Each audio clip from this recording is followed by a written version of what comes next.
from the lighter side of pest control. This is the Tales from the Crawl Space podcast with your hosts, Jack and Brad. Hey, it's Jack from Tales from the Crawl Space. How y'all doing out there? Across the I'd say a third of the way across the country from me is Mr. Brad Harvey. Hey man, how's it going? I'm sorry about that. I'm not doing as good as you are, apparently. Yeah, I've been holding on to that one for a minute. Yeah, we sounds like you were holding on to it. Sure you didn't get anything on your microphone? Oh, I might have. Yep. Wait a minute. Wait. Yeah, there's a little piece of pepperoni right there. Got a little chunkage. Yeah, no kidding. So, well, I hope everybody was able to manage to get through with only 30 minutes of the love that is the Brad and Jack podcast. But it's the busy season. Brad's got things to do. I don't have a fucking thing to do, but no one wants to hear me talk for an hour straight. Oh, so, Jack, we do. Not really. But, did that sound patronizing? Because it was. Of course it was. Of course it did. Yeah. Oh shit. But the topic for tonight is open mouth and insert foot, because everybody's opened their mouth and said something that they wish they immediately could take back, either in front of a customer or a boss or something like that. Brad, I know you have. Oh, stories. Yeah, I got a couple of stories.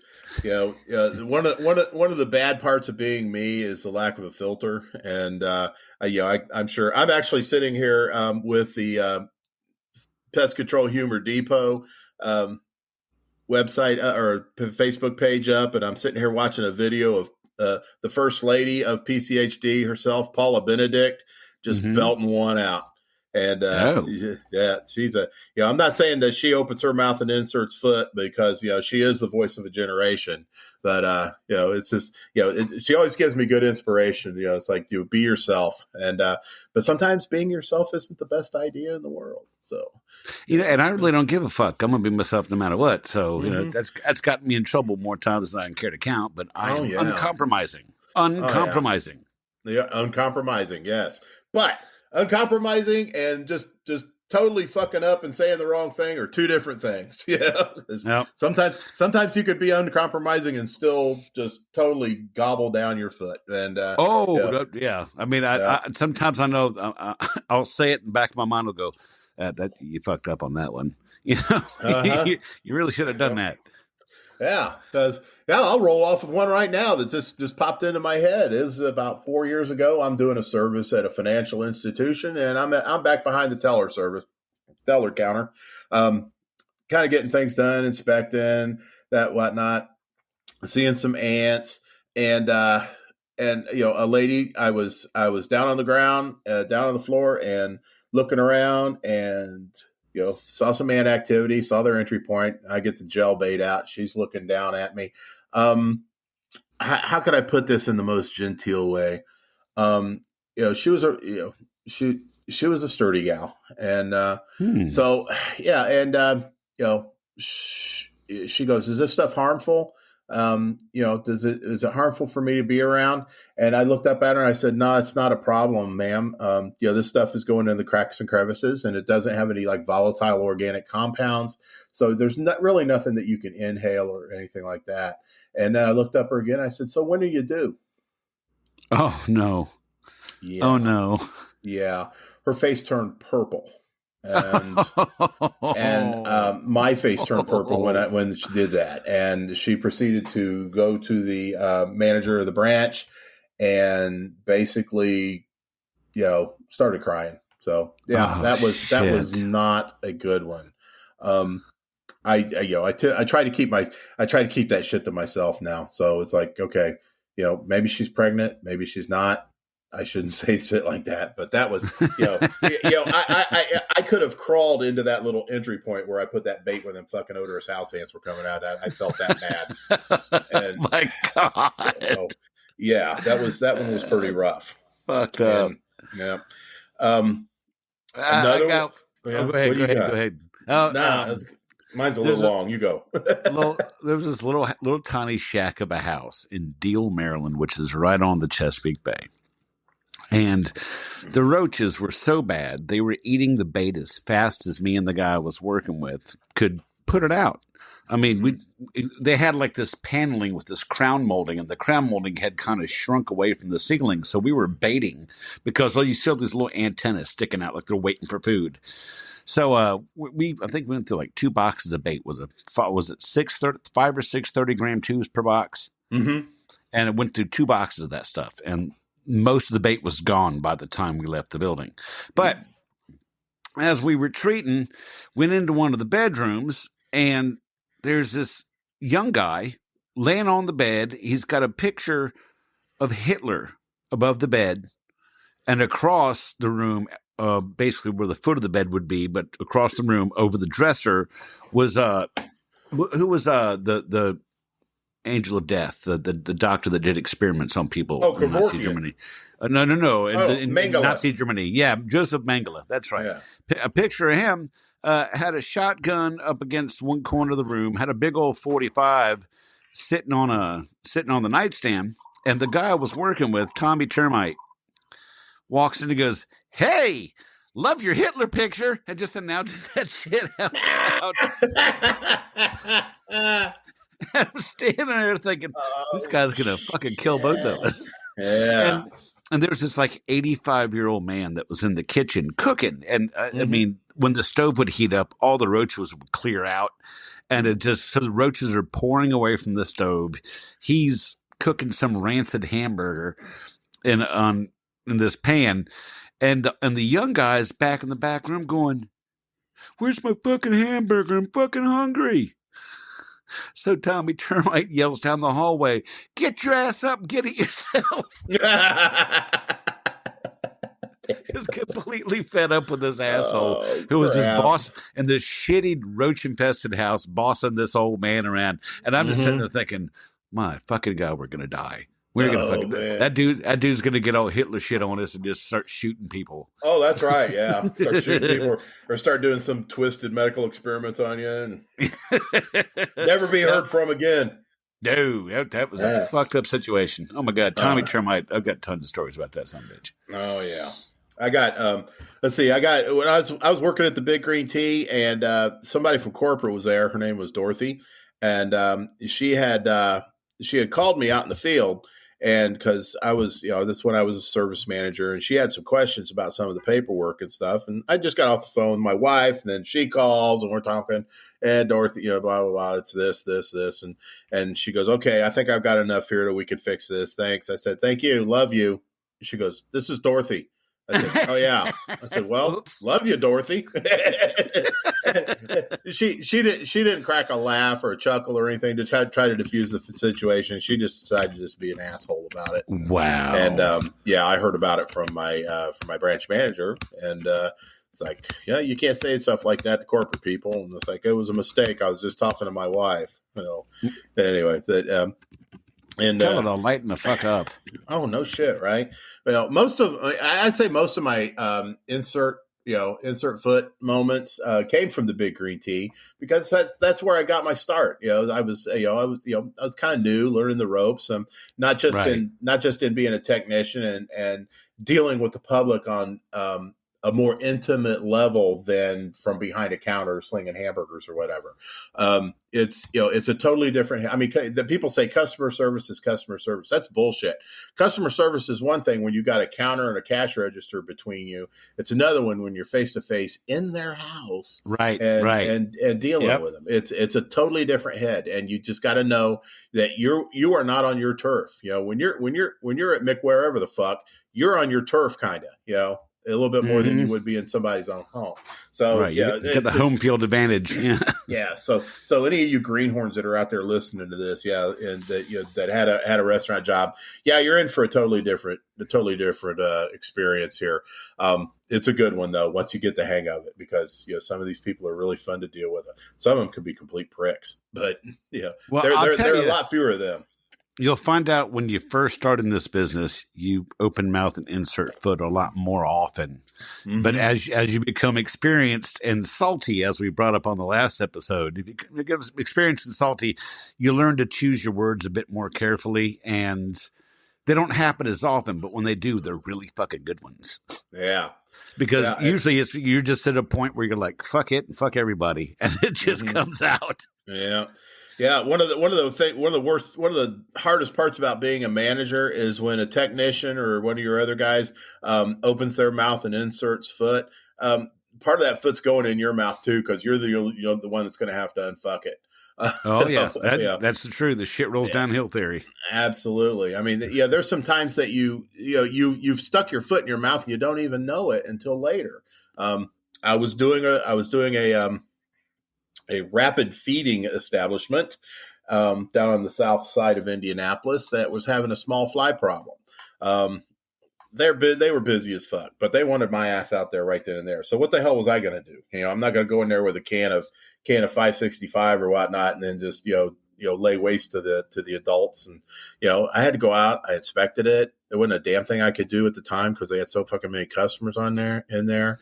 And I called the guy that was running the branch at the time, and he's like, "Well, I say I'm here." And I met with the manager. I was in a storeroom trying to, because it's quieter because they're noisy as fuck.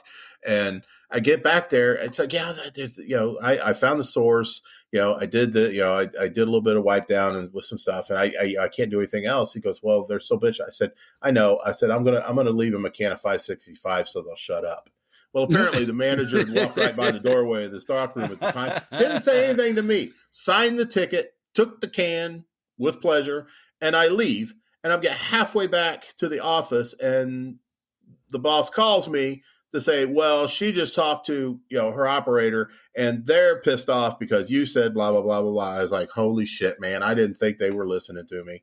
And so I get back to the office. First thing out of his pie hole is rookie mistake. I'd been in the fucking business for 20 years, at that time. And it's like, yeah, there's a rookie mistake. All right. But I shouldn't have fucking done it. So I had to call, I smoothed it over, and I told the operator, I said, I'll be honest with you, man. I didn't know anybody was listening to you. He goes, yeah, I get it. But, I just had to make this call. So everything was cool. Turns out to this day, they're one of my best, my not only my best customers, but one of my proudest, the business relationship I am the most proud of right now. Nice. So yeah, it turned out okay. You just, but, oh, Jack, and the end of the story is they did shut up. It's win-win. Mission accomplished. That's right. I got one just like that where I didn't know they were standing there. I was working for Eastern. I'm going to call them Eastern. And the termite rig they had wasn't a tank rig with like the high pro pump and everything. It was this cheesy ass piece of shit injection system where you had to run the hose from the client's house, and you had the big, like a gallon and a half jug of Termidor, the big ones. Oh yeah. Yep. And you had that with this little tube that goes down into it, and it draws up enough. You had to set the dial for what percentage you want, and it would draw it in as the water's passing through this injection system. Well, it worked half-assed when I got it. Yeah. It was the first time I'd worked with one of those, and working for Eastern, that was relatively early in my career.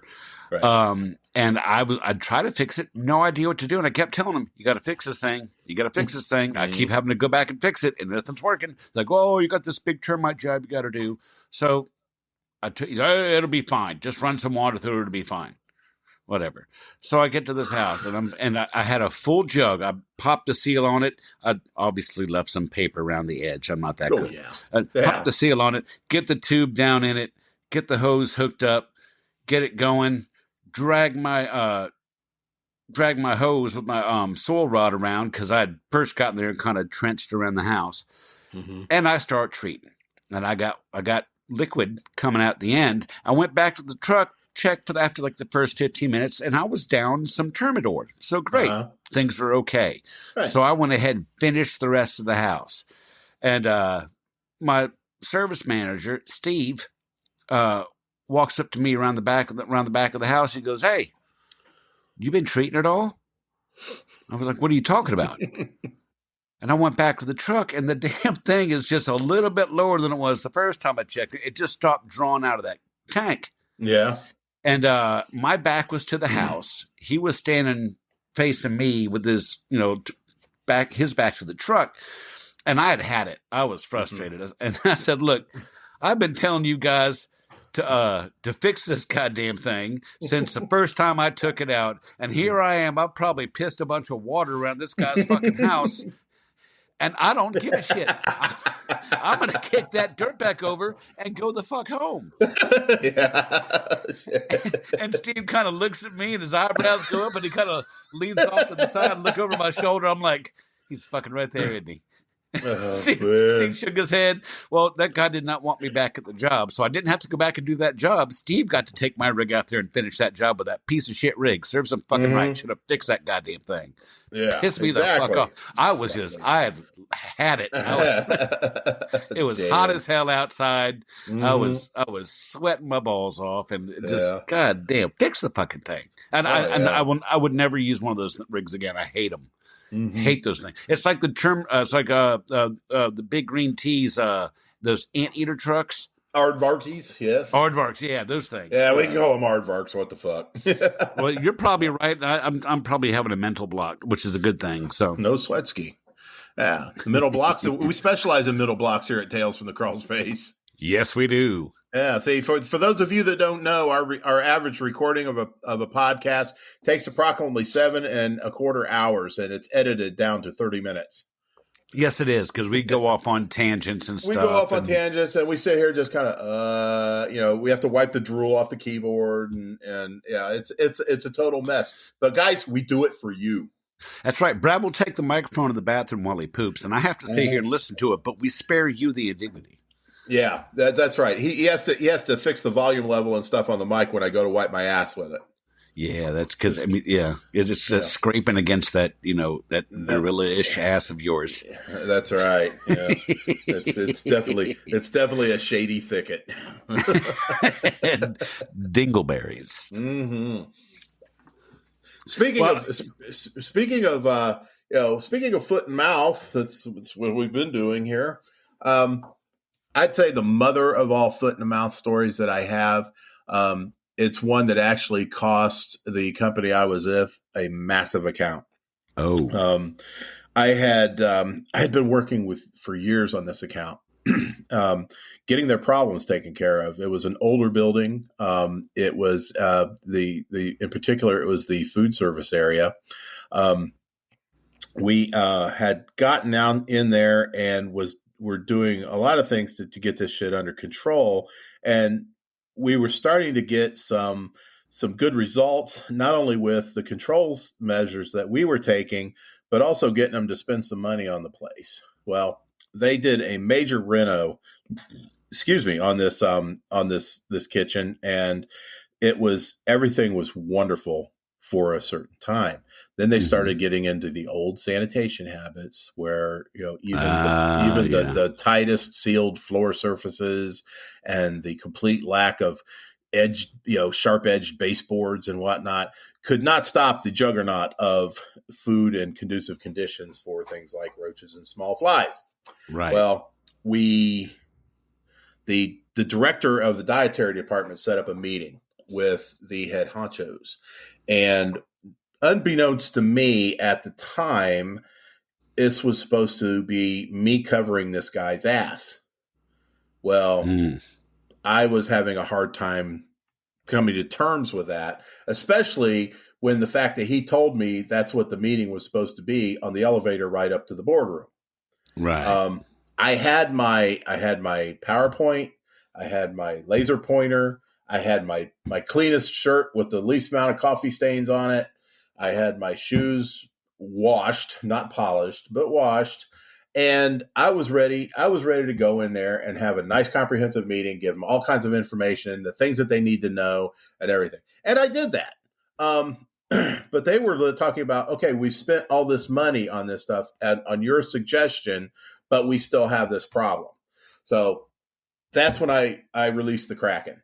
And I started showing them slides. I said, you got this issue here with food. You got this issue here with food. You got this issue here with food. I said, if you folks would be able to take better care of your investment, this wouldn't be a problem. Now, let's say the ride down from the elevator was 20 times longer than to write up. And that building got really fucking tall really quick. Yeah, exactly. There was one tool that I forgot to mention that I brought with me in the meeting, and that was my boss. And so going down there, it was the entire elevator ride down was a dietary director just cussing my ass. I was a motherfucker. I was a backstabbing piece of shit. I threw him under the bus, because I let them know what was going on in their kitchen, and that was a problem apparently. So I had one foot stuck in my mouth, and he shoved the other one up my ass. Jesus. I was managing the residential branch less than 3 weeks after that. Oh, and damn. Yeah, they took me out of commercial, and that was the beginning of the end for old Brad here at that job. So, wow. Because as much as I enjoy residential business, dealing with the houses and stuff, I got my total groove on the problem solving and shit like that goes on in a commercial environment. Right. And so yeah, it really sucked that we lost that. Now this company ended up losing the account shortly after that. But once I resigned from that company and went to the other company, guess who was doing that hospital? That's right. My new boss, my new company was doing that hospital. And I was never sent anywhere near it, with the exception of if they had like an emergency bed bug service and nobody else could handle it. So yeah. Right. It's like word must have got out. Don't let this backstabbing piece of shit in my hospital. So anyway, well, I got a sorry not sorry story for you. I'm not sorry I said it, and I wasn't sorry when I said it, but I shouldn't have said it. Same service manager that didn't fix the termite injection rig, Steve. And with Eastern, let's call it that. They also did hairy homeowner stupid shit like power washing decks and cleaning out gutters. Which I'm sorry, I'm a pest control guy. I'm not some gutter cleaning schlub from down the street. But that's what they had us do. So these people had all this crowd. They're really packed in their gutters, right? And I've got the ladder up there, and I'm cleaning. And next thing you know, another ladder pops up right next to me. And this little stubby motherfucker comes up the ladder, nickel and diamond, every little thing. You gotta get this, gotta do this, make sure you do this. Right. And as he was trying to reach over, I'm trying to keep my balance. And I catch the inside of my arm on the gutter and cut my arm open. Ooh. Pretty good sized cut too. Yeah. I'm holding on to the gutter, and I look over at him. I said, either you get down off this fucking ladder, or I'm going to throw you off the fucking ladder. Right to my manager. I had it. I was bleeding. Yeah. He was annoying the crap out of me, and he just looks at me like, oh, yeah. like Hank Hill. Whoa. And I'm thinking, I'm probably going to get fired for that one. Yeah. And he didn't. He didn't. He got his ass down off the ladder. He left me the fuck alone for the rest of the day. I just leave me the fuck alone. My God, I was bleeding, and I had to finish the rest of it. It was hot. It's in Maryland. It gets humid as shit, especially if you're in the Baltimore area, because you got the water, Tapsco River, the Baltimore Harbor, then Chesapeake. It gets thick, humid in the middle of summer. Yeah. And I'm a big dude. You've seen me. I'm not a small dude at all. I generate my own heat. So the last thing I need to do is to be out somewhere where I feel like I'm crammed up a rhino's ass in the middle of the Serengeti, Yeah. And I had sweat in my eyes, and this guy was just annoying the shit out of nickel and diming me. That's all he could ever do was just nickel and dime me. And I just he was a short little ugly troll of a son of a bitch that just begged to have his slapped across the face every morning just on principle. Nice. And I told him I was going to throw him off the fucking ladder if he didn't get down and leave me alone. Oh, no shit. Well, it sounds to me like he had it coming. Hey, sorry, not sorry. Exactly. Bastard. No fuck you, Steve. Yeah. Damn. I hope you're listening. I don't know you, Steve, but fuck you for me too. Yeah. You don't fuck with my buddy Jack like that. I don't care if it was before I knew him. Damn right. You don't rub another man's rhubarb. That's right. But look, the thing is one thing people, new techs, okay, people who are new to our show and new to pest control, you're going to have to learn how to explain to people that they are nasty ass, disgusting son of a bitches, but do it so they feel good when you tell them. That's right. Yeah. You have to be like, well, with the food source, which is bait that I'm putting out, when it's competing with all this other food that you have available in your kitchen, my material will be less effective. So basically you're saying if you want to clean the grease off the fucking stove, countertop, ceiling, and floor, maybe this goddamn roach bait would work, but your nasty ass don't have a fucking spackle knife to do it. It's, that first part of that, Jack, makes me want to get up from this chair, go into my kitchen, pull my stove out, and thoroughly clean it. Uh-huh. You got me bought into it, man. Way to go. But you get new people and go, well, if there wasn't all the shit all over the place, the bait would work. Mm-hmm. You can't say it like that. Yeah. So yeah, you got to know how to talk to your people. And for the love of God, people, I don't care how long you have known a customer, do not trust them. No, period. Don't do that. Period, comma, semicolon. Do not fucking trust them. They will hang you out to dry the first chance they get. Absolutely. Anytime it looks like they get one over on you, they will. Anytime, I don't feel comfortable talking about sensitive topics to them. Don't talk about, how good looking their daughter is. Don't talk about anything sexual. Don't talk about anything political. Just you're there. You're going to kill their bugs. You're going to talk about that. You're going to pet their dog. That's cool, but I swear, man, don't do it. It will bite you in the balls every time, or in the ovaries, as the case may be with some of our female listeners. The dividing line on that is, say you notice that you're treating, and their kid comes in from a softball practice, has the bat over his shoulder, all excited about it. They say, "Oh, you got a game next Friday. Remember the game? Hey, how'd the softball game go?" Yeah. They love that shit because that makes them feel guilty about canceling you, because you've actually become something more than just a dude that shows up. You're invested. Yeah. And it makes it more difficult for them to cancel you because, I noticed you had the dog at the vet. How'd everything go? Mm-hmm. Or how'd the softball game go? How'd the ballet recital go? Was it awesome? I hope it was awesome. Things like that, and just kind of work your way into their hearts that way. But yet you don't go, hey, I tell you, I know what you mean, man. My balls have been itching for the past 2. You don't do that. Oh yeah. Or it's like, so how's your scar healing up from that hysterectomy? It's that's a don't. Well, hey, did you get your boobs done? Yeah, wow. Did you get your boobs? Man, they're looking perky today. Yeah, wow, you look really good in that bikini, Mrs. Smith. Don't do that. Yeah. As nice as you think it is to compliment them on stuff like their tits and their ass and things like that, it's kind of not a good idea. I don't get complimented near enough on my tits and ass, so I'm a little disappointed anyway. People talk about my tits, but I have no ass to talk about. Hey, that's, at least you got one. Yeah, they say you got they say you've got you got that Hank Hill booty and those Peggy Hill feet. I'll tell you what. But it's like Kenny Rogers, got to know when to hold them and know when to fold them. Just hold your tongue sometimes, and sometimes you just got to walk away. But try not to stick your foot in your mouth, because there's going to be that one time that you're not going to be able to live it down. So yes, especially don't stick your foot in your mouth late in the day, because that fucker's nasty by then. Yeah, funky ass, nasty stinking boots. Cheese, a little bit of toe cheese and some fondue cheese, all that good stuff. Oh man, you're making me hungry for fondue, there, buddy.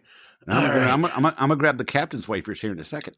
Captain's wafers, nice. Hey, all right. You know what, guys? We have no fucking idea what we're going to do for next week's show. But you know what?